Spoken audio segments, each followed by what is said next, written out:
আসসালামু আলাইকুম রহমতুল্লাহি ওবরাকাতুহ। আলহামদুলিল্লাহি ওয়াহদা ওয়াসসালাতু ওয়াসসালামু আলা মান লা নাবিয়্যা বা'দা ওয়া আলা আলিহি ওয়া সাহবিহি ওয়া মাওয়ালা।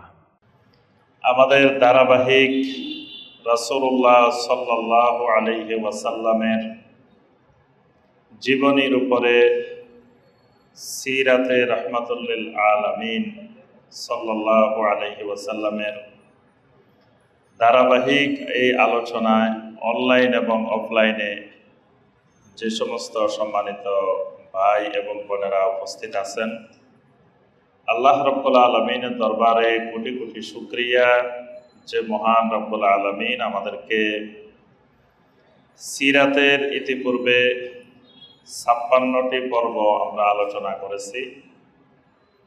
আজকে 57 এবং 58তম পর্বে আল্লাহ রাব্বুল আলামিন আমাদেরকে উপস্থিত হওয়ার তৌফিক দিয়েছেন।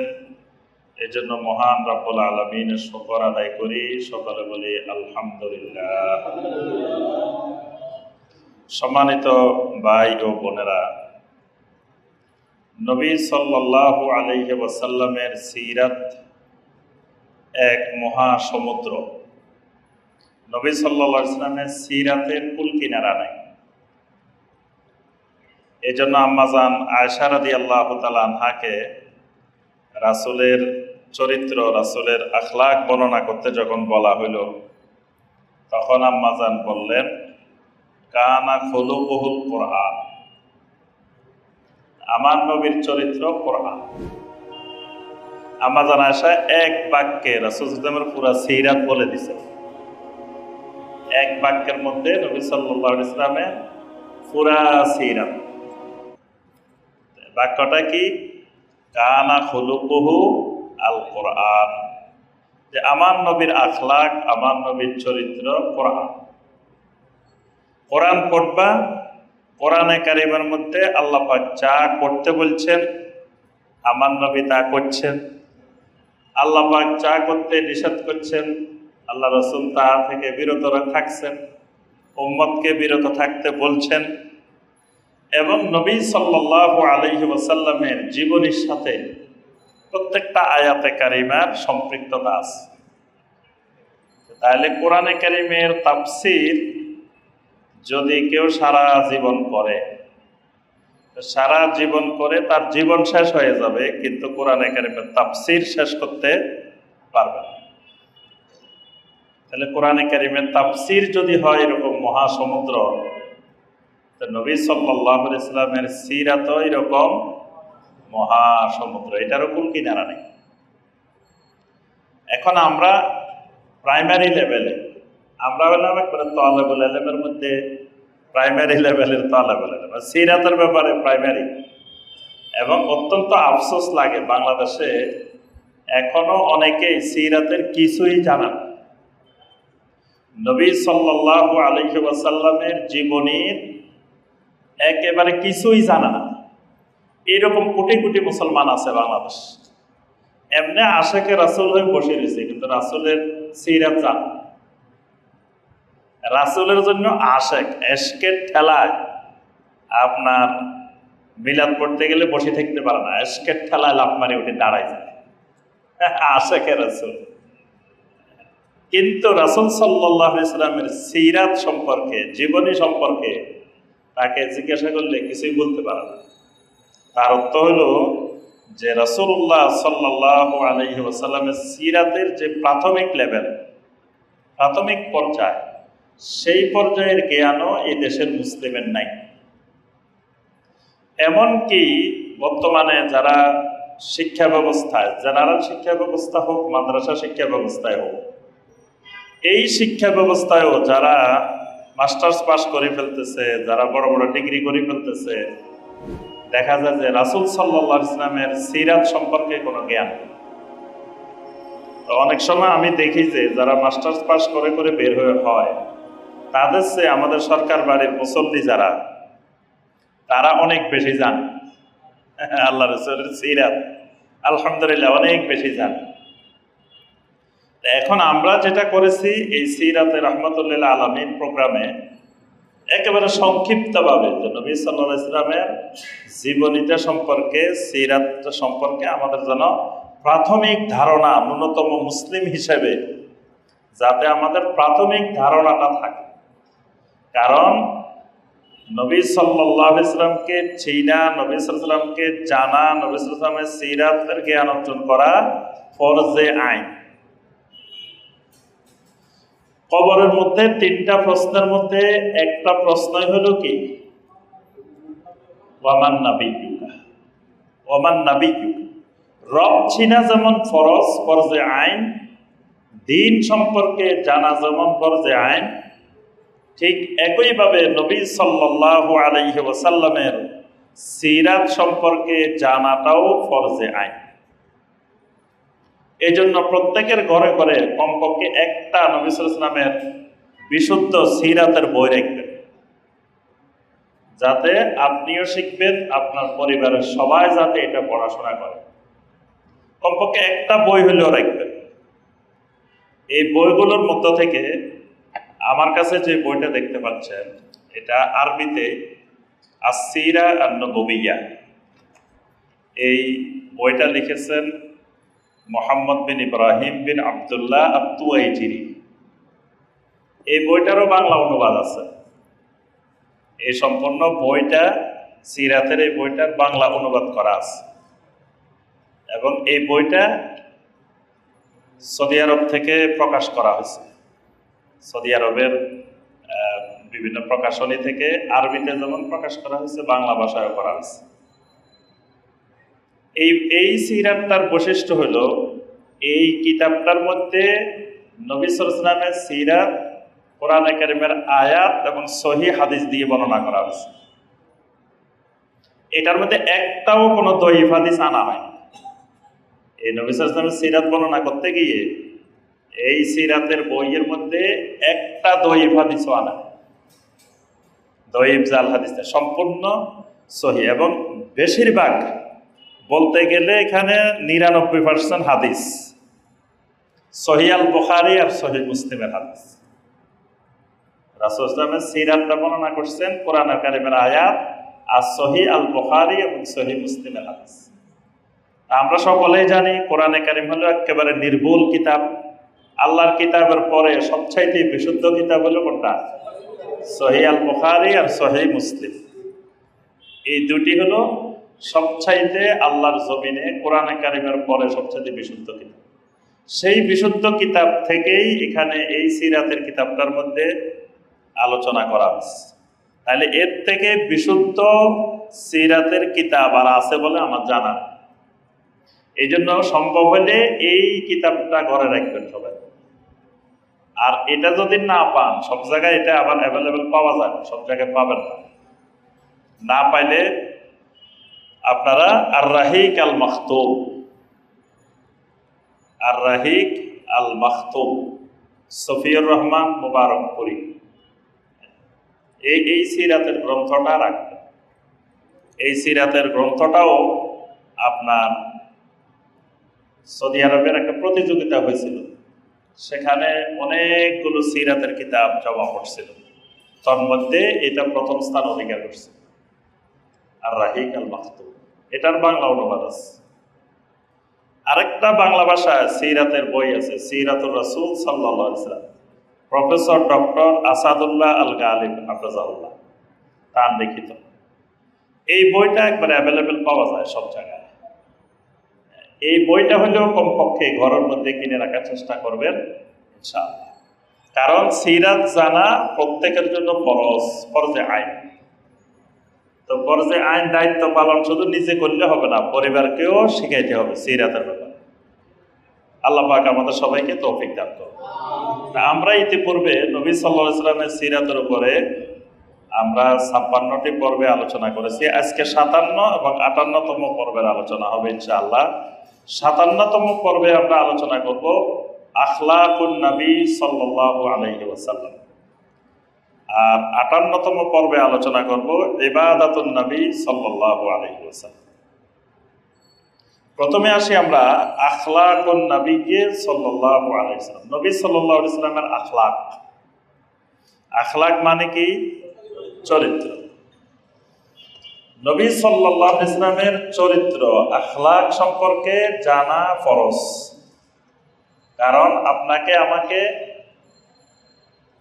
নবী সাল্লাল্লাহু আলাইহি ওয়াসাল্লামের ইত্তেবা করা ফরজ। তো ইত্তেবা করতে হবে কয়টি কাজের মধ্যে? কে বলতে পারবেন?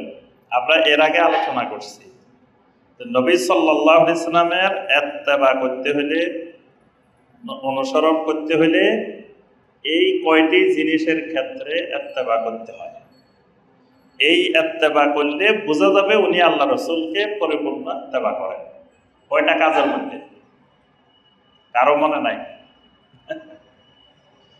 5টি কাজের মধ্যে নবী সাল্লাল্লাহু আলাইহি ওয়াসাল্লামকে পরিপূর্ণরূপে ইত্তেবা করা ফরজ। কয়টি কাজের মধ্যে? 5টি।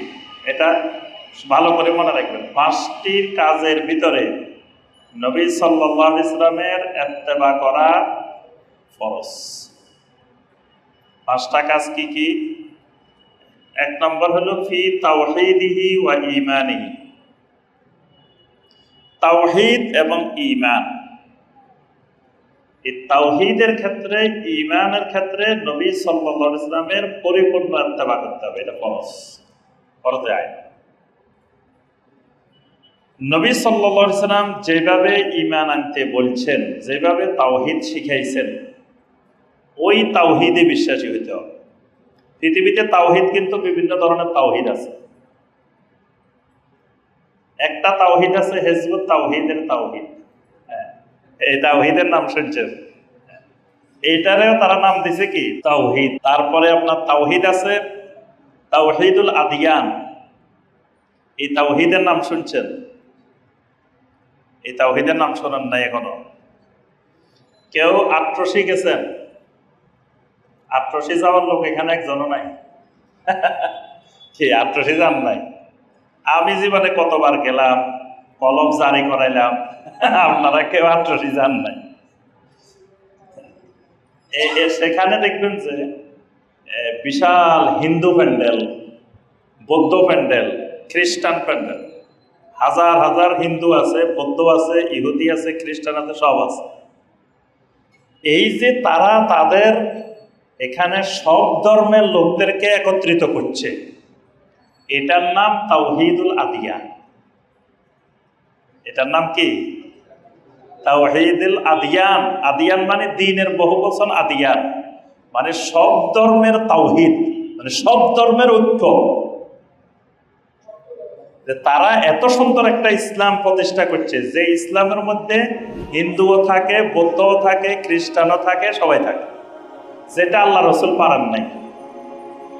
পৃথিবীতে আল্লাহর জমিনে কোন নবী রাসূল পারে নাই, কিন্তু আল্লাহ রসুলের মাজলিসে একসাথে সবাই আসছে কোনোদিন। তারা এমন এক ইসলাম প্রতিষ্ঠা করছে যে ইসলামে হিন্দুও থাকে, বৌদ্ধও থাকে, খ্রিস্টানও থাকে, সবাই থাকে।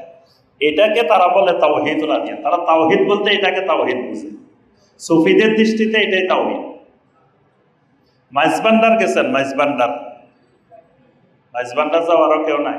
এই যে একজন আছে, আমিও আছি, আমিও গেছি মাইজবান্ডার। মাইজবান্ডারেও এরকম সব ধর্মের লোকেরা এসে সাজদা করে, গরু নিয়ে আসে। এবার দেখলাম যে ভারতীয় দূতাবাসের অ্যাম্বাসাডার গেছেন চাদর নিয়ে, মাইজবান্ডারে চাদর চড়াবেন। ইন্ডিয়াতে আজমিরে কিন্তু চাদর চড়ায় মোদি, নরেন্দ্র মোদী সাহেব, কিন্তু ওখানে আজমিরে সবচেয়ে দামি চাদরটা আজমিরে চড়ায়। মানে এরা এত খুশি, আমাদের কাজটা মুসলমানেরা করতেছে, কাজটা করার কথা ছিল আমাদের, কিন্তু সেই কাজটা করে ফেলতেছে কারা? মুসলমানেরা। তাহলে তাদেরকে সহযোগিতা করা তাদের জন্য ফরজ। এই জন্য ওখানে আপনার মোদী সাহেবে আজমিরে ছড়ায়, চাদর ছড়ায়। বাংলাদেশে এবার দেখলাম ভারতীয় দূতাবাসের আপনার অ্যাম্বাসেডর গিয়ে কি করতেছেন? চাদর ছড়াইতেছে। সেখানে হিন্দুরও আসেন নজর মান্যত নিয়ে, বৌদ্ধও আসেন, খ্রিস্টানও আসেন, সব ধর্মের লোক আসে। এই জন্য তারা বলে সুফিবাদ শান্তির পথ। সুফিবাদই একমাত্র শান্তির পথ, যে ইসলামের মধ্যে সব ধর্মের লোকেরা একসাথে থাকতে পারে, যেখানে তাওহীদের শিরিক বলতে আলাদা কিছু নাই, ঈমান আর কুফর বলতে কিছু নাই, সবাই জান্নাতে যাবে এই বিশ্বাসে বিশ্বাসী, এটাকে তারা তাওহীদ বলে। এটার নামও কি? তাওহীদ। এখন তো তাহলে কয় রকমের তাওহীদ পাইলেন? আবার আরো আছে তাওহীদ। তাওহীদ যে কত রকমের আছে এটা বুঝতে হলে একটা কিতাব আছে, আমি বিশেষ করে ওলামায়ে কেরামদের উদ্দেশ্যে বলবো, আমাদের এই আলোচনাটা তো ওলামায়ে কেরামদের কাছেও যাবে। ওলামায়ে কেরামদের উদ্দেশ্যে বলবো যে এই সম্পর্কে পড়াশোনা করতে হলে মাওসুআতুল ফেরাক, ইন্টারনেটে সার্চ দিলেই পাওয়া যায় মাওসুআতুল ফেরাক, যে যত পৃথিবীতে বাতিল ফেরকা আছে সমস্ত ফেরকা এখানে বিশ্বকোষ, এটা মাওসুআ। এর ভিতরে যত রকমের তাওহীদ আছে পৃথিবীতে সব তাওহীদের পড়াশোনা আছে। এখানে আকায়েদে দেওবন্দ সম্পর্কে বিস্তারিত আলোচনা আছে। আকায়েদে দেওবন্দের কোন কোন জায়গায় শিরিক আছে এই কিতাবে বিস্তারিত, তাদের কিতাবের রেফারেন্স সহ বইয়ের পৃষ্ঠা সহ একবারে সব দেওয়া আছে। আকায়েদে বেরলভিয়া, আকায়েদে রিজভিয়া, কোন কোন জায়গায় শিরিক ভর্তি পাতায় পাতায় সব দেওয়া আছে, তাদের আকাবেরদের বই থেকেই দেওয়া আছে, সব দেওয়া আছে। এটার উপরে কেউ স্টাডি করলে তাহলে তার কাছে আর কোনো কিছু অস্পষ্ট থাকবে না, বিস্তারিত জানতে পারবে এবং দলিল প্রমাণ সহকারে। অনুবাদ নাই, এটা অনেক বিশাল তো বিশ্বকোষ, আরবি ভাষায় বিশ্বকোষ লেখা হয়েছে। তো এখানে আমরা যে কথাটা বলছিলাম যে এত রকমের তাওহীদ, এখন আপনি কোন তাওহীদের মানবেন? ফি তাওহীদিহি ওয়া ঈমানিহি, আল্লাহ রাসূল সাল্লাল্লাহু আলাইহি সাল্লাম যে তাওহীদ শিখাইছেন, যে ঈমান শিখাইছেন, ওই তাওহীদ ওই ঈমানের ইত্তেবা করতে হবে। 2 নম্বরে ওয়া ফি নিয়্যাতিহি ওয়া ফি ফিকরিহি, নিয়্যাতের ক্ষেত্রে ফিকিরের ক্ষেত্রে নবী সাল্লাল্লাহু আলাইহি সাল্লামের ইত্তেবা করতে হবে। নিয়ত এবং ফিকির 1 নম্বর বলছে কি, আজকে আপনাদেরকে এটা মুখস্থ করাই দিই। 1 নম্বর তাওহীদ ও ঈমান, 2 নম্বর নিয়ত ও ফিকির। আমার নিয়ত রাসূলের নিয়ত মিলতে হইব, না মিললে ইত্তেবা হবে না, এটা ইবতিদা হয়ে যাবে। বুঝে আসছে? ইত্তেবা মানে সুন্নাত, ইবতিদা মানে বিদআত। ইত্তেবা আর ইবতিদা, যদি আমার নিয়তের সাথে রাসূলের নিয়ত মিলে যায় তখন এটা হবে কি? ইত্তেবা। রাসূলের নিয়তের সাথে আমার নিয়ত মিলে নাই, এটা হবে কি? ইবতিদা। যেমন একটা উদাহরণ দিই, মসজিদে ঢুকছেন, ঢুকি 2 রাকাত নামাজ পড়ছেন বসার আগে। কি নামাজ পড়লেন? আমি বললাম ভাই, রমল ভাই কি নামাজ পড়লেন? রমল ভাই বলল যে তাহিয়াতুল মসজিদ পড়ছে। তাই এখন আল্লাহ রাসূলও মসজিদে ঢুকি 2 রাকাত, মসজিদে ঢুকার কারণে নবী সাল্লাল্লাহু আলাইহি সাল্লাম 2 রাকাত পড়ছেন, উনিও 2 রাকাত পড়ছেন। তাহলে রাসূল যেই নিয়তে নামাজটা পড়ছেন উনিও সেই নিয়তে পড়ছেন, নিয়তে নিয়তে মিলে গেছে। এখন এটা হয়ে গেছে কি? ইত্তেবা।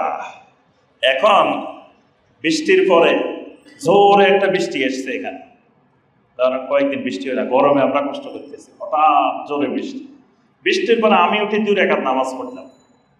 আপনারা বললেন শাহেখ এটা কি নামাজ পড়লেন? আমি বললাম যে এটা সলাতুল মাতার, এটা বৃষ্টির নামাজ।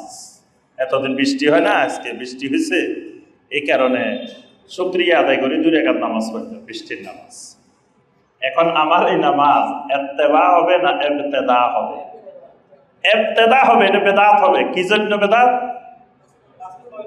আল্লাহ রাসূল সাল্লাল্লাহু আলাইহি ওয়াসাল্লামের সময় জীবনে এতবার বৃষ্টি হয়েছে, কিন্তু নবী সাল্লাল্লাহু আলাইহি ওয়াসাল্লাম একবারও বৃষ্টির পরে সলাতুল মাতার পড়েন নাই।